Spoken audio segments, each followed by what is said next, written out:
Welcome. My name is Ian Rouse and I am the Dean of Higher Education at the Education Centre of Australia. I begin this webinar by acknowledging the traditional custodians of the land on which we are meeting today and pay my respects to their elders, past and present. For this special webinar, I would also like to extend that respect to the wonderful First Nations women in Australia and across the world and express my appreciation for the special contribution they have made and continue to make to the world in which we live. I would also like to acknowledge UN Women for the fabulous images for International Women's Day that we are using as our backdrop for this webinar. International Women's Day is a global day celebrating the social, economic, cultural and political achievements of women. The day also marks a call for action for accelerating gender parity. So it's my great pleasure as a man and as a strong supporter for International Women's Day to welcome to this webinar three very special women from the Education Centre of Australia. Dr. Michelle Cavalieri is the Associate Dean of Learning and Teaching of Higher Education at the Education Centre of Australia. Michelle has a distinguished education in languages, linguistics, and teaching English to speakers of other languages. She now also plays a key role in academic skill development, student support, and academic enhancement. Welcome, Michelle, to this webinar. Thank you, Ian. Sabine Berger was an international student and a recent graduate in business at the Asia Pacific International College. Sabine was the top student in her program and the recipient of the Dean's Medal as the best graduate in her year. Sabine now plays a key role in student services for the Education Centre of Australia Higher Education. Welcome, Sabine. Hello. Dr. Spice Wang is a senior academic in digital learning in the Higher Education Leadership Institute. Spice plays a key role in the development of digital learning programs, which encompass her holistic views and integrative approaches to enhance teaching and learning in the digital age. Welcome, Spice. Thank you, Ian. Okay, let me start by asking all participants, what does International Women's Day mean to you? And perhaps we go Michelle, then Sabine, then Spice. What does International Women's Day mean to you? So for me, International Women's Day is a day for us to celebrate all of the amazing women we know, including the wonderful women that we work with. And the day is also a time to acknowledge and celebrate the progress we have made in terms of gender equality and challenging stereotypes and confronting bias, while at the same time highlighting that there's still a long way to go. We still have a long way to go in so many areas to make things truly equal. This year in particular, International Women's Day for me also makes me think of all of the women who are not as privileged as me as a white, able-bodied, straight woman living in a first world country, because I'm extremely aware that other women around the world are facing some extremely challenging and violent and dangerous situations that I can't even comprehend. So I'm using International Women's Day this year to really reflect on that. Fantastic, thank you. Sabine, what about you? For me, International Women's Day over the years has always shown me kind of where we're at. I feel like as someone who hasn't worked for most parts of her life yet, it's never been as clear to me what a long way we still have to go to full equality. And International Women's Day just always showed it to me even before I was working. And this year it's also a bit special for me because it's the first time I'm like in the proper business world and start to establish myself and building my career path. And it's really good to see where we're at and that what we're doing is actually getting somewhere. What all the women in the world are achieving is showing people that equality is just helping everyone, but also with what we've gone through in the last 3 years to show us that if we stop working on it, there's huge steps backwards that we're making. And it's very important this year to bring it back up and keep going at it. Fantastic, thank you. Sabine, what about you, Spice? International Women's Day means respect and gratitude, like what Michelle and Sabine mentioned. And to me, it also reminds us of self-care and self-privilege. I grew up in China, as you all know, and Women's Day is a very big thing in China since I have a memory. I remember my mother receiving gifts from my father's employers on Women's Day almost every year. This is a very common thing working place do in China. In China, also, Women's Day is not a public holiday. People do not generally get a day off. However, many employers still take the holiday as an opportunity to show gratitude to their female employees. And so working women are usually granted half day off or simply provided with shorter working day. It is becoming increasingly popular for employers to give their female employees small gifts as well. I remember when I was in the university, girls received flowers from, or small gifts from the boys in the class. And when I was working in China, either in a government-owned university or corporate setting, we received gifts from the employers on International Women's Day. I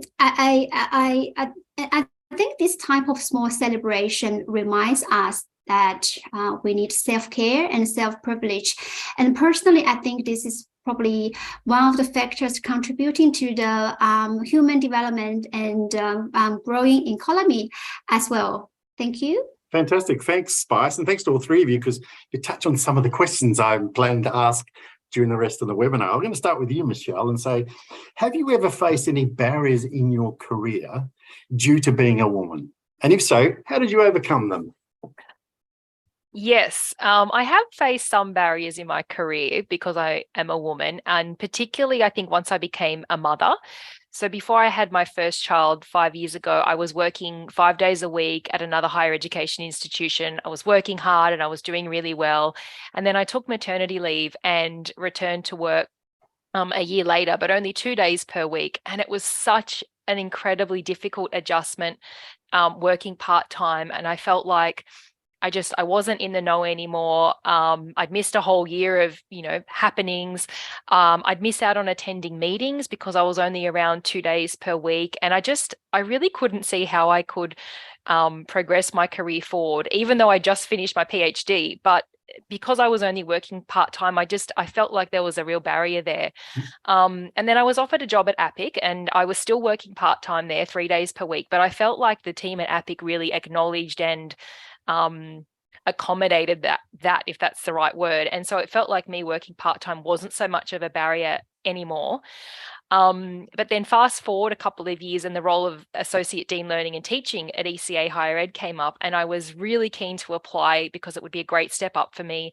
And even though I'd had a good experience at APIC and ECA so far, I still felt that me wanting to work part-time would be a barrier for me, in the sense that upper management would want somebody in that role full-time. And so I did apply and I attended the interview, and in that final stage when the panel asked me if there's anything I wanted to add or ask, I launched into my explanation of why I needed to do the role part-time, because I cared for my kids 2 days per week. And then I spent quite a few minutes justifying or explaining how I would mitigate the effects of me working part-time, and explaining that ECA would get good value for money with me by paying me part-time, but yet I'd be working so hard, it would be like I would be working full time. And so I am glad I did that. I wouldn't change that because it got me the job, but it did make me wonder how many women face those kind of barriers where they would like to go for a promotion or a new role and they would really excel at it, but maybe they don't get the opportunity because of their family and caring responsibilities.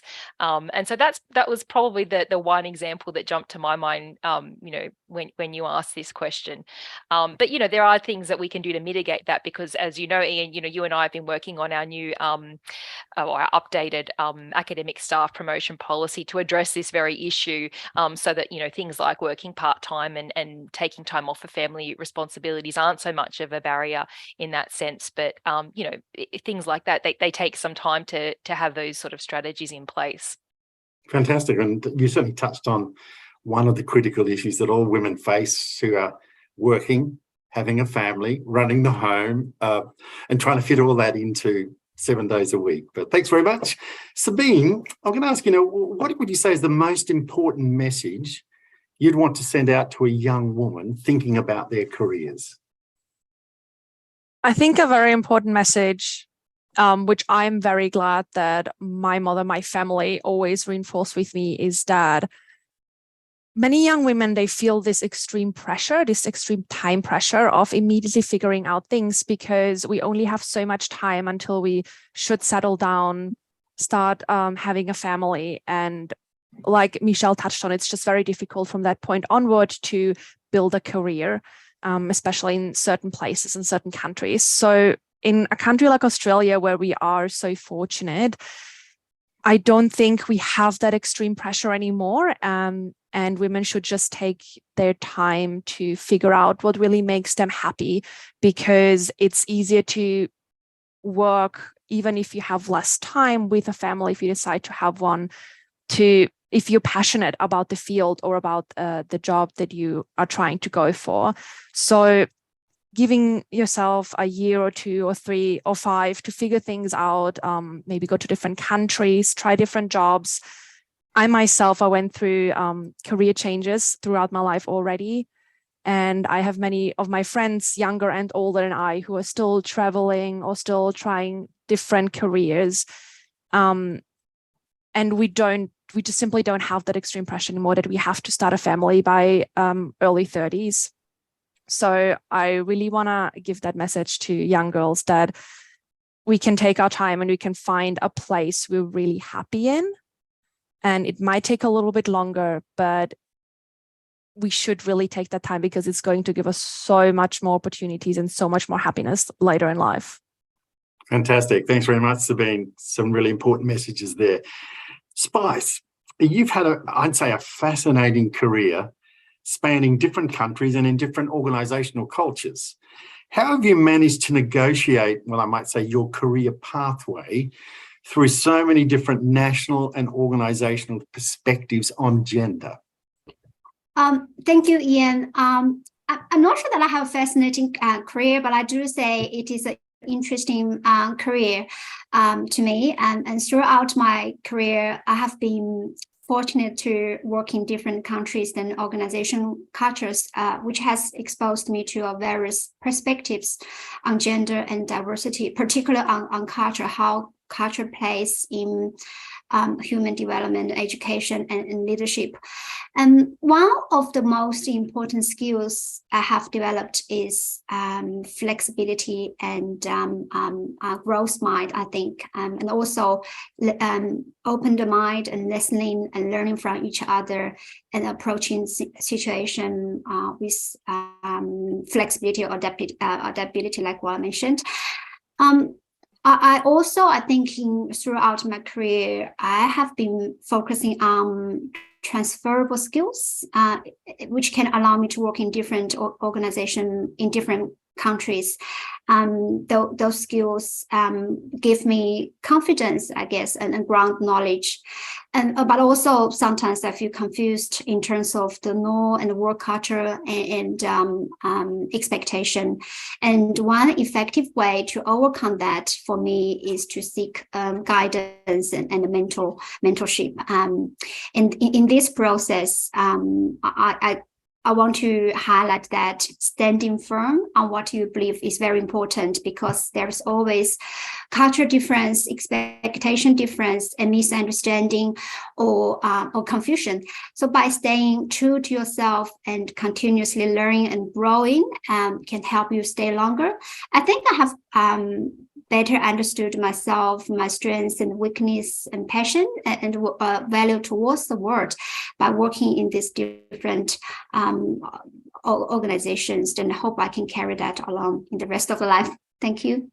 Thanks, Spice. Fantastic. Well, thanks to the three of you.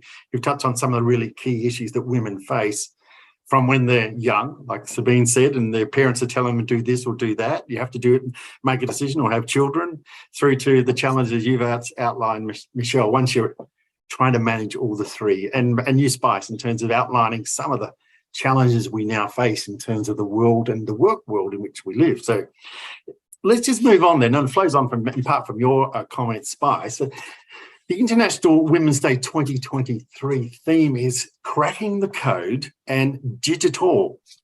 DigitaALL in terms of innovation and technology for gender equality.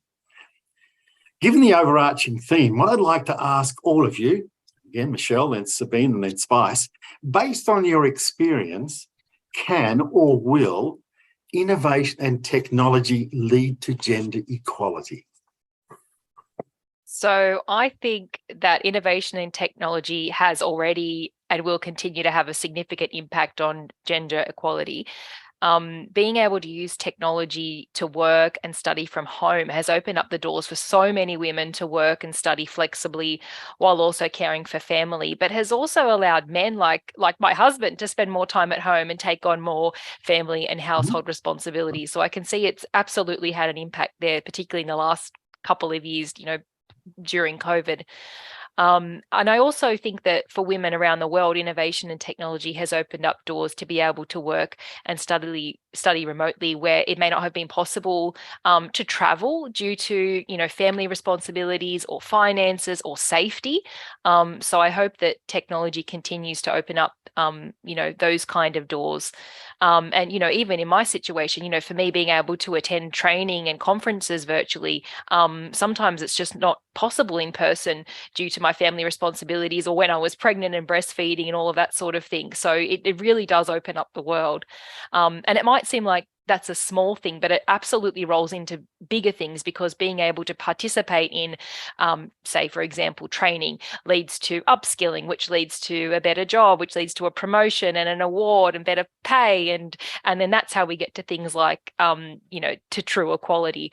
So, yes, I can absolutely see how innovation and technology has already had a big impact on helping us get to that space of gender equality.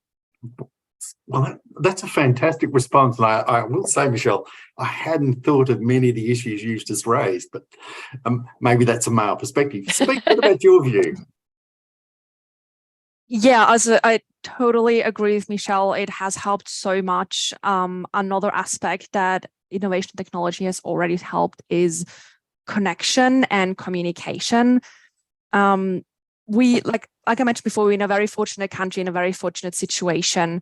But many women all over the world, we wouldn't even know anything about what's happening there if it wasn't for technology and how it connects us all over the world.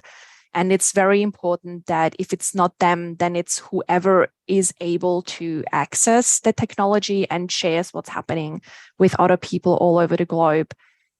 It just can be a very powerful tool in fighting inequality, because if we don't know about what's happening, we can't help, we can't support them, we can't address it, we can't raise it to any of the leaders. And we still have to keep pushing towards that, because there's still so many women all over the world, even in countries that have very well access to technology, that don't have any access to it, and they can't really raise awareness to what's happening. So I feel like it's good to talk about this, because we have to give them more access. It's part of human rights. It's part of equality with everyone. And if they can't say anything, then we can't do anything. Thank you, Sabine. Very supportive comments from Sabine. Spice, over to you as our digital learning expert. What about you? How's it going to help? Can it help with equality? Thank you. I agree with whatever Michelle and Sabine said in terms of the opportunity technology and innovation have for gender equality here, because technology does provide more opportunities for girls and women to access education, especially in remote and underprivileged areas, as we know. I'll probably add a couple of things from the education development and digital product and production here. Because of the technology and innovation, there are more resources about online learning, education apps and ebooks, and so all these resources give accessible opportunity to everyone. give them opportunity to have the flexibility to work and study from anywhere, anytime. Like Michelle mentioned, is the flexibility that give to women, particularly those women who had to work from home, or the woman who had to work from home as a mother and had opportunity to study and do some flexible work from home, I think. And also, I want to add a couple of things about a data here. Because of development and technology, and also because of the innovation focused nowadays, many technology company has put a lot of focus on the leadership roles, opportunity for women, and also the pay gap for women. Things are moving slowly, but moving in a very good direction, because the women representatives in the big technology company increasing. And this also allows with many research showing gender and culture diverse company grow quite quicker and bigger. And another thing I want to mention here, I think, is the development of technology and focus on innovation give women more opportunity, particularly in the field of human-related product design. Personally, I think women can use their sensitivity and empathy to human needs better, and to the details of the product and development projects. This is because many of the grounding work in programming, coding, or software testing can now be taken by the AI or the other algorithm. And so women can use their talents in identify gaps in humanity and to boost the development of the digital products. Thank you. Thank you to the three of you. Yeah, like, again, fascinating observations and comments. I mean, it certainly brings up to my mind what you were just saying, Spice. How do we get more women into the STEM area, science, technology, engineering, mathematics? But not one of my questions. Michelle, I think you may have partly answered this question. What can men do to help achieve equality? Yes. You don't have to use your husband's example, but no, he's a good example. No, but there are a lot of things that men can do to help achieve equality. So first and foremost, it's that big picture stuff, like actively listening to women's experiences and seeking out opportunities to hear women's stories, just like you're doing here now, Ian. Acknowledge our experiences and then take on the role of educating other men. Secondly, reflecting on your own power and privilege as a man. How has your gender influenced the opportunities you've had in life? What are you able to do only because you're a man?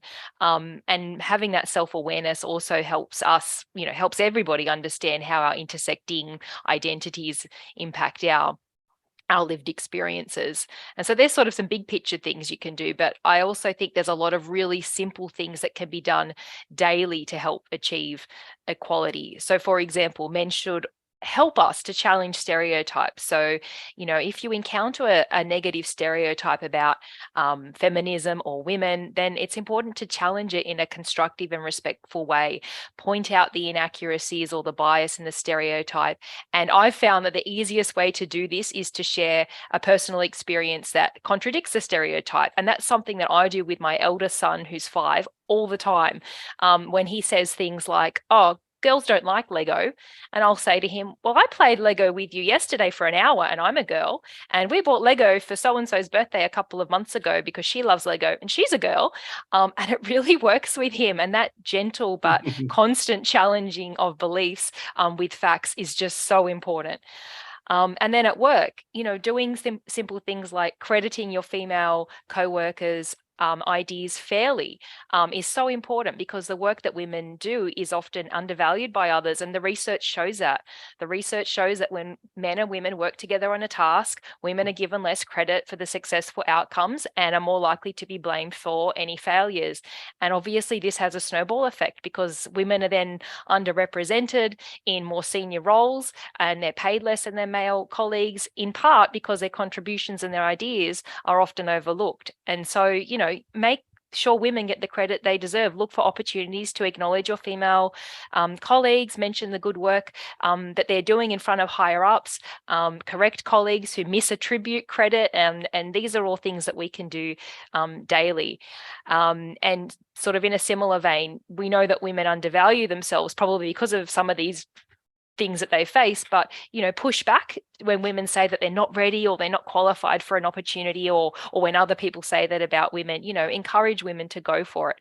So there's plenty of small things that we can do daily to help bring about equality at home, in society, and in our workplace too. And fascinating. You talked about quite a range of age in the men, from 5-year-olds, the husbands, maybe even older people, older men as well. But that's right, everybody. it flows on in some sense to the question I had for you, Sabine, and that is, how do you succeed in a male-dominated environment? Yes, I gotta say it's very similar to Michelle's answer, or like parts of it. It's just way more internalized. I definitely say, as a woman, you have to know your worth. You have to know, I'm good at these things. I've worked hard for this. I've done well in this. I've contributed to this success, and reinforce it. Reinforce it in a positive and professional way, obviously. But you really have to be clear about it. And if it's not valued, don't give yourself less worth because of it. You have to keep knowing what you've done. And this might include having to change company for whatever reason, be it because the company doesn't value you or doesn't support you, or because of certain instances happen there, and give it a go at a different company. And it might sometimes include having to change position, but definitely don't change the field or something just because people say, oh, you're a woman, so you're not as good at technology or data or whatever that others are. And don't let people put words in your mouth like, oh, no, you actually hindered this because you were talking about some issues that were in the team. Those are important things that you've raised, and you have to stand by that. But I also got to say that it's very important to support each other as women. If you manage to succeed in a field and you have other young women that you see struggling, don't go in there with the thought of, oh, I went through the same struggle, so they got to learn that as well. It's character building. But go there and be like, okay, I can support this woman. I can raise awareness of what's happening with the other people around me, and I can make it easier for them so that that person then can give that on for other women. And it's very, very important that we work together on this, and don't go in it with a mindset of, I had it difficult, so everyone's got to work through the same thing, but with a mindset of, let's pave the way to make it easier for them to go towards equality, especially if you firsthand experienced what it's like to, not be treated as equal. Look, thanks for both you and Michelle. Fascinating comments again. And certainly it's been my experience that I've worked with some fantastic women who, because of the experience, undervalue the great contribution they can make. And as males, we've got to try and help that. But it leads perfectly onto the question I had for you, Spice, which was, how do you think women can support each other? And you might perhaps recall a woman who made a fantastic positive impact on your career. If so, what lesson did she teach you? But really, flying on from Sabine, how can women help other women? Thank you. I want to echo what Michelle and Sabine said in terms of the what women should do, and most importantly, what women can support each other. I think women can connect and network with each other to create a supportive community where they can share the experiences and exchange ideas. And it's very important that women can support each other by recognizing each other's hard work, and talking about their strengths and weakness, and give them a little bit of help if they see they can help each other, and also celebrating each other's success and achievements, whether it is big or small, to boost each other's confidence and motivation. I think it's extremely important because sometimes women can feel lost, or they don't know their strengths or weakness, or they don't know what they do right and do wrong. But if women can help each other to find their strengths and find the best of themselves, that's the best support we can give to each other. In terms of another question, Ian, about the women who have impacted me most in my career and personal growth, I want to say it is my PhD principal supervisor emeritus Professor Lauren Nin. She was the executive dean of La Trobe Education when I was under her supervision. She has been there for more than 30 years, I think, before she retired. She taught me the rigidity of research and the good quality of education. I guess many people in the education faculty had showed me that. So I have been carrying on with me in terms of what the good education should look like. And most importantly, I learned from her how to support learners by pushing their boundaries while empowering and building trust. I think I've been practicing and trying that in my teaching work and helping my students. Lorraine introduced me to Australian education, where I had a background in Chinese teacher education, which is the comparison and mutual understanding of both countries. And all of my experience under her supervision have greatly influenced me and shaped me, as you can see. I studied hard, and my persistence and hard work was noticed and recognized by her. It is important. I think hard work and good work should be recognized at the workplace as well. And I think that was extremely important for me. And it also given me the courage to try different things in my career, in different countries, in different organizations. Thank you. Fantastic. Well, thanks to all of you for, I'd say, very positive, very engaging responses to some of the questions in this special webinar. In conclusion, perhaps what I'd like to get you to share, if I can, with the viewers is what's your International Women's Day message for IWD 2023? And you might want to think about things like embrace equity, cracking the code, digital, or whatever. What's your message for women on International Women's Day 2023? Starting with you, Michelle. I think mine's a very short and sweet, simple one, which is that we just need to keep moving forward with this push for equality individually and as an organisation and as a society, and just make sure we don't take our foot off the gas. And then something for the people watching, so people here at ECA Higher Education, is something that both Sabine and Spice have just touched on, which is that let's keep supporting each other, because I think we've got we just got amazing women that work for ECA Higher Education. And as Spice was talking, I was thinking she's one of them. And, we've worked together, and it's not competitive.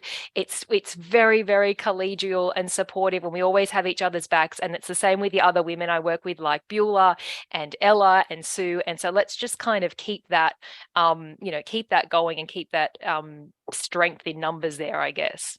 Yeah. Thank you. Sabine, what about you? I think a message that's very important for me is that equality has to come from all sides. It's not about just, raising women up to a level, but it's about having all of us on an equal level in all the sectors, in all the areas. And I think that's a very good thing to keep in mind. As you mentioned before, it's not a competition, not from one side, not from the other. It's not about saying, we're so much better, we need recognition. It's about saying we're all people, we're all humans, and we all deserve to be respected at the same level. Thank you. Spice, over to you. What's your message? I think my first half message is very similar to what Michelle and Sabine said in terms of how the workplace and society should treat women equally. I think women may not need a special opportunities more than men, but we need equal recognition of our work and potential and skills. I think it is not about treating everyone equally, but rather about recognizing people's different talents, skills, and experiences, and treating them individually, but with equal and inclusive standards, I think. It also means we address systematic bias and structural barriers that have prevented women from achieving their full potentials. And for example, we may not just rely on how people promote themselves, but also on what they did and what their potentials are. And most importantly, we need to create opportunities for women to assess this opportunity, to have equal access to this opportunity. And sometimes women may need a little more encouragement to grab the opportunities from men and from each other, especially for those women, self-promotion and ambition are not embedded in their culture. I think that's the message I want to say to the world about women and on the International Women's Day. Fantastic. Well, it's been a real pleasure for me as a male and as the Dean to share this webinar with three fantastic women who are part of the Education Centre of Australia in celebrating International Women's Day in 2023. You've touched on so many really critical issues. I really like in the summary there, in a sense, you were even saying, Spice, it's not about giving them special treatment. It's about recognising the qualities that the women bring to the organisation and treating them equally. There's so much we need to do. I think a number of you touched on in the earlier part of the webinar that we've made some good progress, but there's still quite a bit to do. And no doubt in my mind that with women like you contributing to the organisation that I'm part of, we've got a great future. So thanks everybody for participating in this webinar. It's been a real pleasure for me. Thank you. Thanks for the opportunity.